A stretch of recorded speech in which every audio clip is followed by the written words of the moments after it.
എല്ലാവർക്കും നമസ്കാരം. ഇന്ന് ഷെയർ ചെയ്യുന്നത് റമദാൻ സ്പെഷ്യൽ റെസിപ്പി ഉന്നക്കായാണ്. വളരെ സിമ്പിളായിട്ട് എണ്ണയൊക്കെ കുറച്ചിട്ട് എങ്ങനെയാണ് ഉന്നക്കായ വീട്ടിൽ തയ്യാറാക്കിയെടുക്കുന്നതെന്ന് നോക്കാം. ഇത് ഡീപ്പ് ഫ്രൈ ചെയ്ത ഉന്നക്കായല്ല, ഷാലോ ഫ്രൈ ചെയ്ത എണ്ണയെല്ലാം അധികം ഇല്ലാത്ത ഉന്നക്കായയുടെ റെസിപ്പി എങ്ങനെയാണ് ചെയ്യുന്നതെന്ന് നോക്കാം. ഉന്നക്കായ തയ്യാറാക്കുമ്പോൾ എപ്പോഴും അധികം പഴുക്കാത്ത പഴം എടുക്കാൻ ശ്രദ്ധിക്കണം. ഒരുപാട് പഴം പഴുത്തു പോയാൽ അത് കുഴച്ചെടുക്കാൻ ബുദ്ധിമുട്ടായിരിക്കും. അതുകൊണ്ടാണ് ഒരുപാട് പഴുക്കാത്ത പഴം എടുക്കുന്നത്. അധികം പഴുക്കാത്ത ഏത്തപ്പഴം ആവിയിൽ വേവിച്ചെടുക്കുകയാണ് ആദ്യം ചെയ്യേണ്ടത്. ഇതുപോലെ ഒരു ഇഡ്ഡലി പാത്രത്തിലോ സ്റ്റീമറിലോ വെച്ചതിന് ശേഷം പഴം നന്നായി വേവിച്ചെടുക്കുക. ഒരു മീഡിയം ഫ്ലെയിമിൽ 15 മിനിറ്റ് വെച്ചു കൊടുത്താൽ പഴം നന്നായി വെന്ത് കിട്ടും.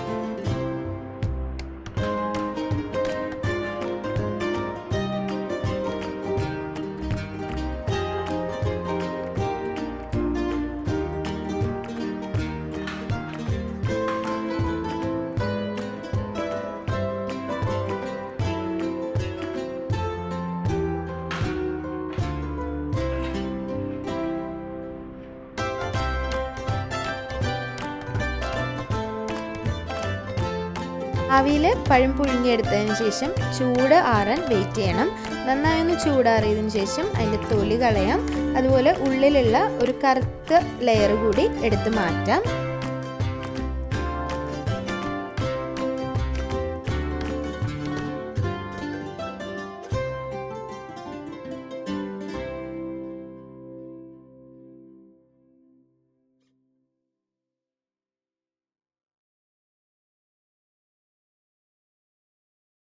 വളരെ ഈസി ആയിട്ട് ഒരു കത്തി ഉപയോഗിച്ചിട്ടോ അല്ലെങ്കിൽ സാധാരണ കൈ കൊണ്ടോ എളുപ്പത്തിൽ എടുക്കാൻ പറ്റുന്നതായിരിക്കും ഈ ഒരു കറുത്ത ലെയർ.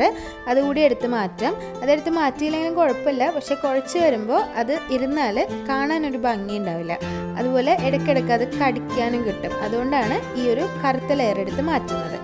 ഇങ്ങനെ എല്ലാത്തിൻ്റെയും മാറ്റിയെടുത്തത് ഒന്ന് കുഴച്ചെടുക്കണം. ഉന്നക്കായ കുഴച്ചെടുക്കുമ്പോൾ വേറെ ഒന്നും അതിൻ്റെ കൂടെ ചേർക്കാൻ പാടില്ല. ഈ പഴം മാത്രമാണ് നമ്മൾ കുഴച്ചെടുക്കുന്നത്. അപ്പോഴാണ് ഉന്നക്കായ്ക്ക് നല്ല ടേസ്റ്റ് ഉണ്ടാവുന്നത്.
ഇനി മുഴുവൻ ഉന്നക്കായ്ക്കും ഇതുപോലെ കുഴച്ചെടുക്കാൻ പറ്റുന്നില്ല എന്നുണ്ടെങ്കിൽ കുറച്ചായിട്ട് ഇതുപോലെ കുഴച്ചെടുക്കാം. കയ്യിലൊട്ടാതിരിക്കാൻ കയ്യിൽ കുറച്ച് എണ്ണ തൂവുന്നത് നല്ലതായിരിക്കും. ജസ്റ്റ് നമ്മുടെ കയ്യിൽ വെളിച്ചെണ്ണ ഒന്ന് സ്പ്രെഡ് ചെയ്തിട്ട് കുഴച്ചെടുക്കാം. ഇത് നന്നായി ആറിയ നല്ല പരുവത്തിലുള്ള പഴമാണെന്നുണ്ടെങ്കിൽ എണ്ണ ചേർക്കാതെ തന്നെ നമുക്ക് നല്ല ഈസി ആയിട്ട് തന്നെ അത് കുഴച്ചെടുക്കാൻ പറ്റും. ഇത് മുഴുവനായിട്ട് ഇതുപോലെ കുഴച്ചെടുത്തിട്ടുണ്ട്. ഇനി ഇതിൽ കയ്യിൽ ജസ്റ്റ് എണ്ണ ഒന്ന് സ്പ്രെഡ് ചെയ്ത് അതിൻ്റെ മുകളിലാക്കി കൊടുക്കാം.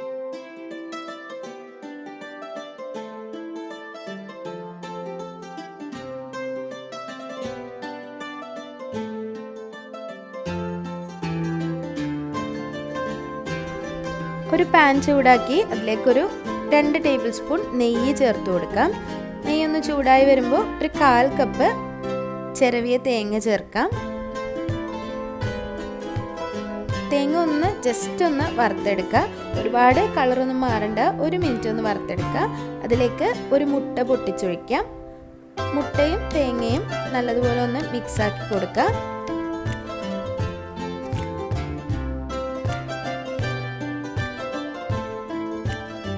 ഇതിലേക്ക് 1/2 ടീസ്പൂൺ ഏലക്ക പൊടിച്ചതും 2 മുതൽ 4 ടീസ്പൂൺ വരെ പഞ്ചസാരയും ചേർക്കാം. മധുരം ഓരോരുത്തരുടെ ഇഷ്ടത്തിനനുസരിച്ച് ചേർത്ത് കൊടുക്കാം. ഞാനിവിടെ ഒരു 2 ടീസ്പൂൺ പഞ്ചസാരയാണ് ചേർക്കുന്നത്. പഞ്ചസാര കൂടി ചേർത്ത് നന്നായി ഒന്ന് മിക്സ് ചെയ്തതിന് ശേഷം തീ ഓഫ് ചെയ്ത് മാറ്റി വയ്ക്കാം.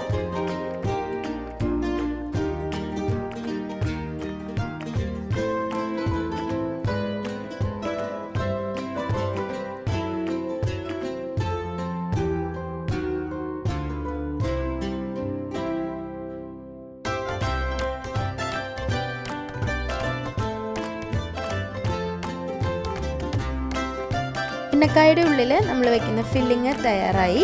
ഇനി നേരത്തെ കുഴച്ച് വെച്ചിട്ടുള്ള പഴത്തിൽ നിന്ന് ചെറിയൊരു പോർഷൻ എടുക്കുക, കയ്യിൽ വെച്ച് ഇതുപോലെ ഒന്ന് പരത്തിയെടുക്കുക. കയ്യിൽ ഒട്ടുന്ന പേടിയുള്ളവരാണെങ്കിൽ കയ്യിൽ കുറച്ച് ഓയിലൊന്ന് സ്പ്രെഡ് ചെയ്യുക, അപ്പോഴേക്കും കയ്യിൽ ഒട്ടില്ല. ഇനി നേരത്തെ തയ്യാറാക്കിയിട്ടുള്ള ആ ഒരു ഫില്ലിങ് ഇതിൻ്റെ മുകളിൽ വെച്ച് കൊടുത്ത് ഉന്നക്കായയുടെ ഷേപ്പിലൊന്ന് കൈ കൊണ്ട് തന്നെ ആക്കിയെടുക്കാം.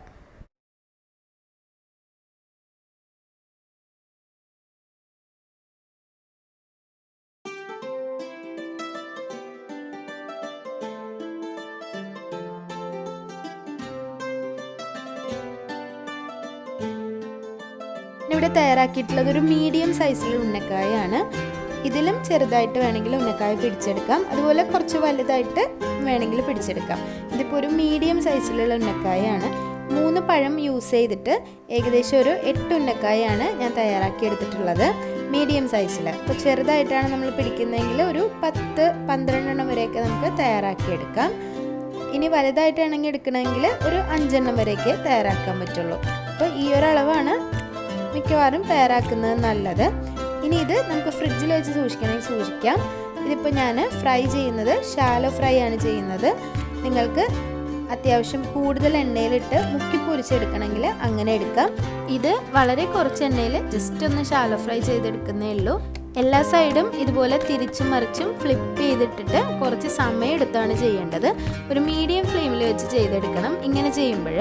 ഇനി കുറച്ചധികം എണ്ണയിൽ ഡീപ്പ് ഫ്രൈ ചെയ്താണ് എടുക്കുന്നതെങ്കിൽ നമുക്ക് ഒറ്റയടിക്ക് അതിട്ടിട്ട് മുഴുവനായിട്ട് മുങ്ങിക്കിടന്ന് പൊരിച്ച് എടുക്കാവുന്നതാണ്. അങ്ങനെ എടുക്കുമ്പോൾ കുറച്ചുകൂടി എണ്ണ കുടിക്കുന്നതായിട്ട് എനിക്ക് തോന്നിയിട്ടുണ്ട് പഴമായതുകൊണ്ട്. ഇങ്ങനെ ചെയ്യുന്ന സമയത്ത് കുറച്ച് എണ്ണ കുറവായിട്ടാണ് തോന്നിയിട്ടുള്ളത്. ഇനി ഇത് റെഡി ആയതിനു ശേഷം ഒരു ടിഷ്യൂ പേപ്പറിലേക്ക് വെച്ച് അല്ലെങ്കിൽ ഒരു ബട്ടർ പേപ്പറിലേക്ക് വെച്ച് അതിൻ്റെ എണ്ണ കുറച്ചുകൂടി കളഞ്ഞിട്ട് മാത്രം സെർവ് ചെയ്യുക. ഒന്ന് ചൂടാറിയതിനു ശേഷം സെർവ് ചെയ്യുക. അപ്പോഴേക്കും ഇതിലെ എണ്ണയൊക്കെ കുറേയൊക്കെ പോയിട്ടുണ്ടാവും.